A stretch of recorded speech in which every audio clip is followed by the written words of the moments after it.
Shalom sahabat Lexio Divina yang dikasihi Tuhan Yesus Kristus. Saat ini seri Siapakah Yesus memasuki episode yang kelima dari 7 episode yang ada. Episode yang kelima ini berjudul Perspektif Anda Menentukan. Dan teks kita Yohanes pasal yang ke-11 ayat yang 1 sampai dengan 46. Tetapi kita akan melihat bagian penting saja dari kisah Lazarus yang dibangkitkan. Perspektif kita akan membuat perbedaan. Sudut pandang kita menentukan sikap serta bagaimana kita bertindak. Nah, bila kita memiliki sudut pandang atau perspektif yang sejajar dengan mata kita, maka kita akan terbatas. Kecuali kalau kita naik ke atas gunung atau bahkan kalau kita melihat dari udara, maka akan perbedaannya sangat jelas sekali. Dan itu akan menentukan bagaimana kita bertindak.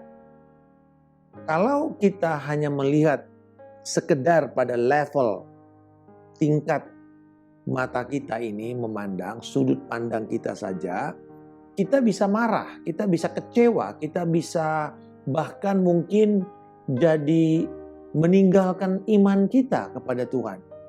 Tetapi bila kita melihat dari perspektif Allah, dari cara pandang Allah, dari sorga, dari atas, maka pasti setiap keadaan itu kita lihat dengan sudut pandang Allah dan kita bisa memiliki ketenangan, rasa aman.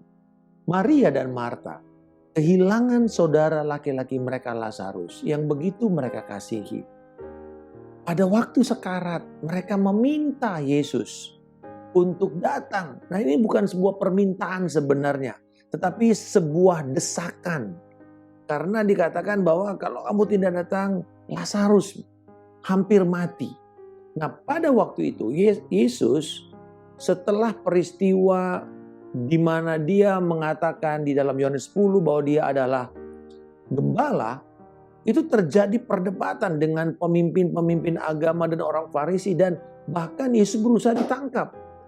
Lalu dikatakan dalam pasal yang ke-10 bagian terakhir, dia meloloskan diri bersama murid-murid dan pergi ke daerah yang disebut dengan Perea, yaitu di seberang sungai Yordan, dan itu kira-kira berjarak 36 km dari kampung Maria dan Marta, yaitu Betania.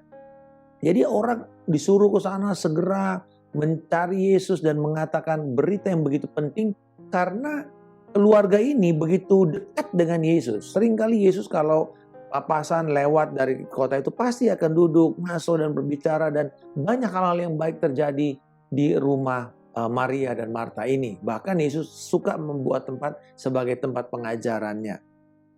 Tetapi kemudian yang terjadi, Yesus tidak langsung merespon. Dia menunggu 2 hari lagi. Dan apa yang terjadi? Lazarus mati. Nah saudara, kematian Lazarus adalah simbol ekstrim di dalam hidup kita. Yaitu kesulitan yang menuntun kepada kematian. Kematian orang yang kita kasihi. Kematian yang mungkin sepertinya begitu cepat. Belum kita siap menerima itu, tetapi kemudian sudah terjadi. Atau mungkin kehilangan jabatan, atau orang sudah menjanjikan promosi dan tiba-tiba ada yang menelikung kita. Sakit penyakit yang menguras keuangan kita. Nah, cara Tuhan menghadapi masalah ini juga mempertunjukkan perspektif Allah terhadap keadaan yang kita hadapi. Dalam konteks ini adalah Lazarus. Nah, setelah Yesus mendengar itu dan kemudian dia berkata kepada murid-murid, ayo sekarang kita pergi ke Betania. Dan apa yang terjadi? Sudah 4 hari Lazarus mati.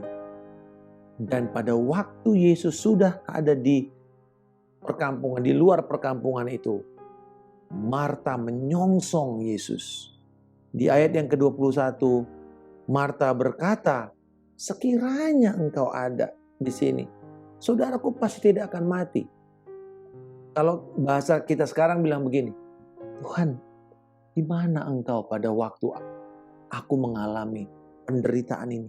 Di mana engkau ketika orang tuaku sekarat, pasanganku sekarat? Di mana engkau ketika pernikahanku sudah diambang perceraian? Di mana engkau ketika anakku lari? Di mana engkau ketika aku mengalami keadaan aku disabotase, aku ditipu? Di mana engkau Tuhan? Bukankah hal yang seperti ini sering kita tanya kepada Tuhan? Sepertinya Tuhan terlambat. Sepertinya penundaan Tuhan ini mengakibatkan kerugian kepada kita. Dan pertanyaan berikutnya, salah nggak kalau kita ngomong sama Tuhan kita seperti kecewa, mengungkapkan kekecewaan kita? Tidak. Ini hal yang sebenarnya baik. Kita mencurahkan isi hati kita pertama kepada Tuhan. Tuhan itu panjang sabar, hatinya lebar. Tetapi kalau kita ngomong sama orang lain, mungkin orang lain bisa kepahitan, bisa marah, bisa menegur kita. Karena nggak ngerti. Tapi kepada Tuhan, kita bisa ungkapkan itu. Sekalipun kelihatannya seperti kita kecewa. Tetapi di sini kita belajar perspektif Allah. Bahwa ternyata Allah memiliki perspektif yang berbeda. Yaitu apa?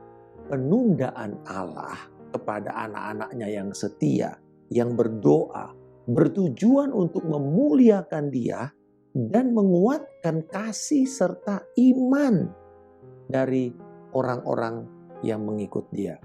Seberapa sulit pun keadaan kita, perspektif Allah adalah ini.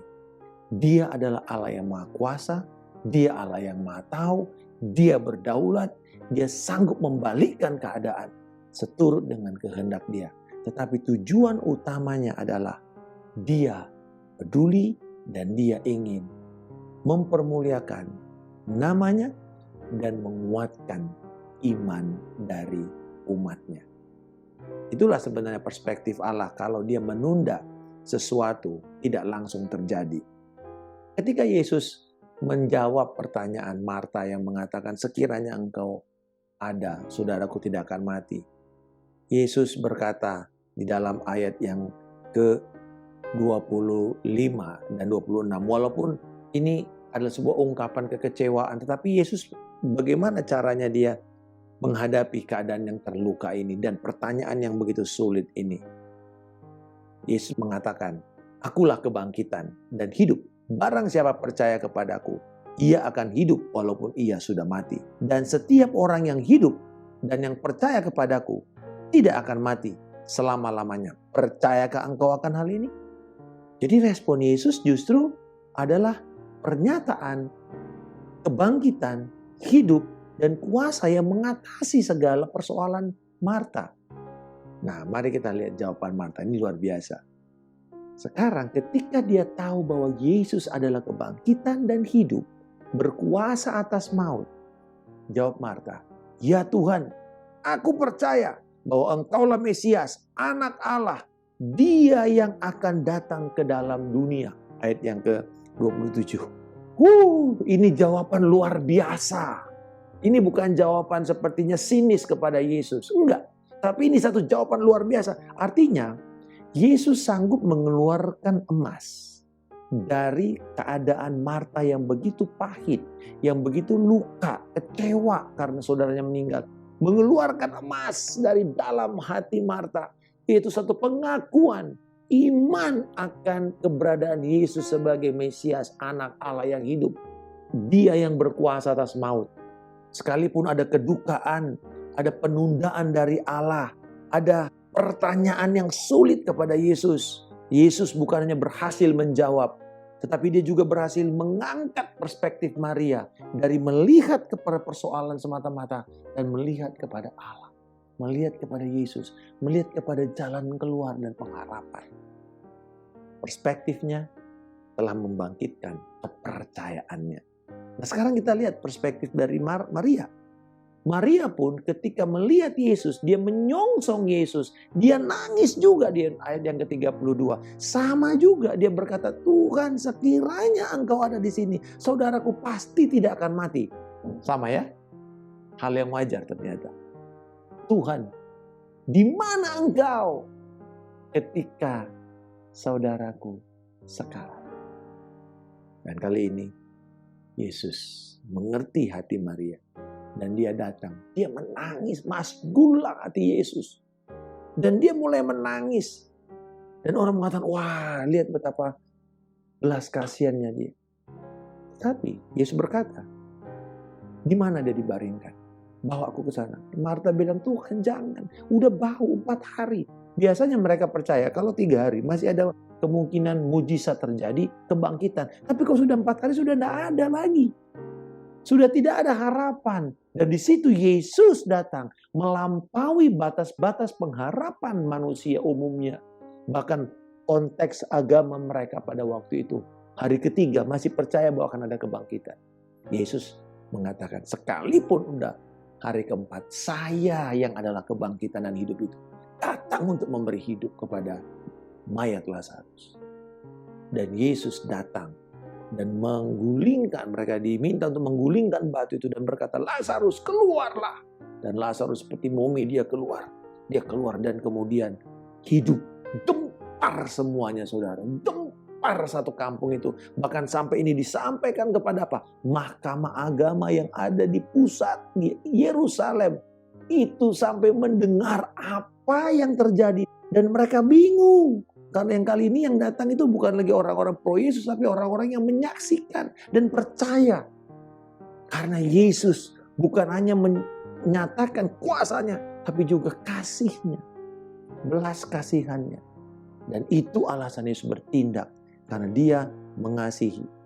Hati gembalanya keluar saudara. Untuk melayani domba yang luka. Domba yang memerlukan penghiburan. Yesus membangkitkan Lazarus. Memperlihatkan dialah Allah sumber kehidupan. Allah kebangkitan. Yang akan membangkitkan nanti semua orang percaya yang sudah mati.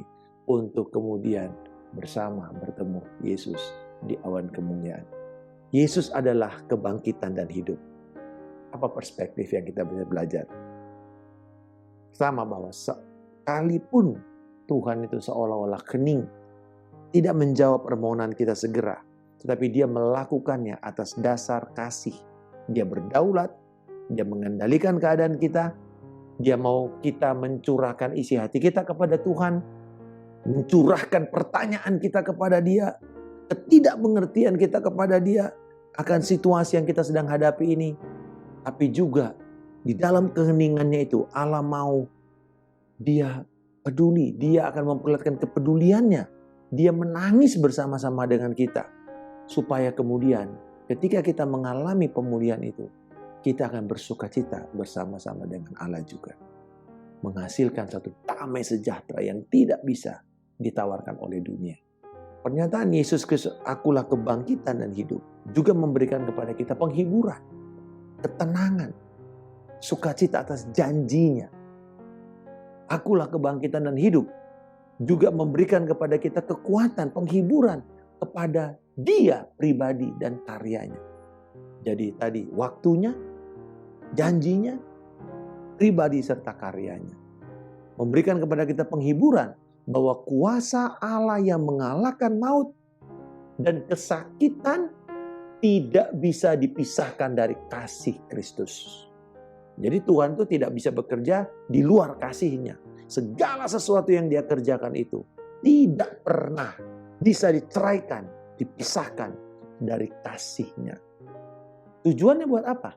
Supaya setiap perkara mujizat itu akan memuliakan nama Tuhan. Memuliakan Bapa Surgawi dan menguatkan iman dari setiap anak-anaknya. Di manakah sudut pandang sahabat sekalian pada hari ini? Apakah kita masih melihat satu level yang hanya kepada masalah, keadaan, kebingungan, ketidakmengertian kita? Atau kita mengizinkan naik dan mengizinkan Tuhan membantu kita melihat dari atas seperti apa pandangan Allah kepada situasi dan keadaan kita. Dan ini akan membuat kita mendapatkan sebuah penghiburan bahwa Tuhan tidak pernah terlambat. Dalam kemahatauannya, Dia merancang jalan keluar yang terbaik untuk kemuliaannya sendiri. Bapa di sorga, aku bersyukur Yesus adalah kebangkitan dan hidup. Aku menerima penghiburanku hanya dalam janji, pribadi, waktu, dan karya ajaib-Mu yang tidak pernah terlepas dari kasih-Mu. Terima kasih Tuhan. Di dalam nama Tuhan Yesus Kristus, aku telah berdoa dan mengucap syukur. Haleluya. Amin. Salam kemenangan. Saya Pendeta Markus Simanjuntak.